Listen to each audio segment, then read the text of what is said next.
Fast news ആരംഭിക്കുന്നു. വയനാട് മേപ്പാടി ദുരന്തത്തിൽ ഇരട്ട അന്വേഷണം നടത്തുമെന്ന് മുഖ്യമന്ത്രി വി ഡി സതീശൻ. പദ്ധതിയുടെ പാരിസ്ഥിതിക അനുമതിയിലും കരാർ കമ്പനി ചട്ടങ്ങൾ ലംഘിച്ചോ എന്നതിലും അന്വേഷണം. മരിച്ചവരുടെ കുടുംബങ്ങൾക്ക് 5 ലക്ഷം രൂപ ധനസഹായം നൽകും. തുരങ്കപാത നിർമ്മാണം ഇനി പഠനശേഷം മാത്രം. മുഖ്യമന്ത്രി വി ഡി സതീശൻ വയനാട്ടിലേക്ക്. കാണാതായ തൊഴിലാളികൾക്കായുള്ള തിരച്ചിൽ തുടരുന്നു.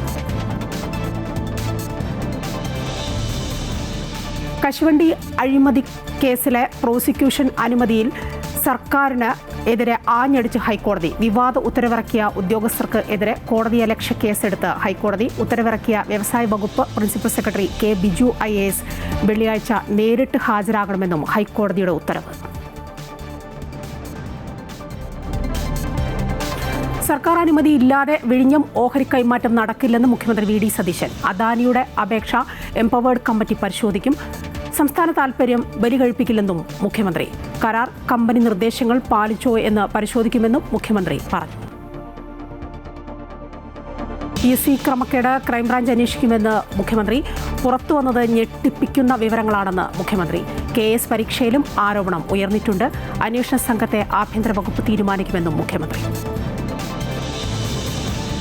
ഹോർമൂസിൽ കപ്പൽ ആക്രമിച്ചതിന് തിരിച്ചടിയായി ഇറാനെ ആക്രമിച്ച് അമേരിക്ക.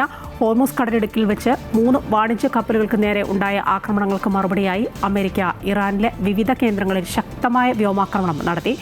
ആക്രമണം സ്ഥിരീകരിച്ച് US സെൻട്രൽ കമാൻഡ്. ഭാഗ്യക്കുറി വകുപ്പിന്റെ ഓണം ബമ്പർ 1ാം സമ്മാനത്തുക വർദ്ധിപ്പിച്ചു. 25 കോടിയായിരുന്ന സമ്മാനത്തുക ഇത്തവണ 30 കോടിയാക്കി സർക്കാർ ഉത്തരവിറക്കി. 50 ലക്ഷമായിരുന്ന 3ാം സമ്മാനം 25 ലക്ഷമാക്കി. സമ്മാന ഘടനയിൽ മാറ്റം വരുത്തി.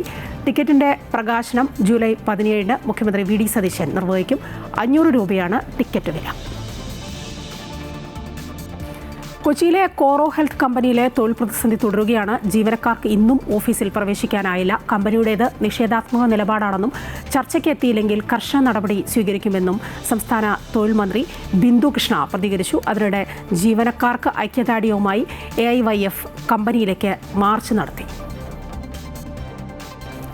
ബംഗാളിൽ പെൺകുട്ടിയെ ബലാത്സംഗം ചെയ്ത് കൊലപ്പെടുത്തിയ കേസിലെ പ്രതിയെ വെടിവെച്ചു കൊന്നു. സൗത്ത് 24 പർഗനാസിലെ ബരായിപൂരിൽ 11 വയസ്സുകാരിയെ ബലാത്സംഗം ചെയ്ത് കൊലപ്പെടുത്തിയ കേസിലെ പ്രതി പ്രഭാസ് മണ്ഡലാണ് പോലീസ് ഏറ്റുമുട്ടലിൽ കൊല്ലപ്പെട്ടത്. കുറ്റകൃത്യം നടന്ന സ്ഥലം പരിശോധിക്കുന്നതിനിടെ പ്രതി പോലീസിൽ നിന്ന് ആയുധം തട്ടിയെടുത്ത് രക്ഷപ്പെടാൻ ശ്രമിച്ചു. തുടർന്ന് പോലീസ് നടത്തിയ വെടിവെപ്പിലാണ് കൊല്ലപ്പെട്ടത്. സ്വകാര്യ ബസ് പണിമുടക്കിൽ വലഞ്ഞ് തെക്കൻ ജില്ലകൾ. കോട്ടയം, പത്തനംതിട്ട, ആലപ്പുഴ, കൊല്ലം ജില്ലകളിലാണ് സ്വകാര്യ ബസ്സുകൾ പണിമുടക്കുന്നത്.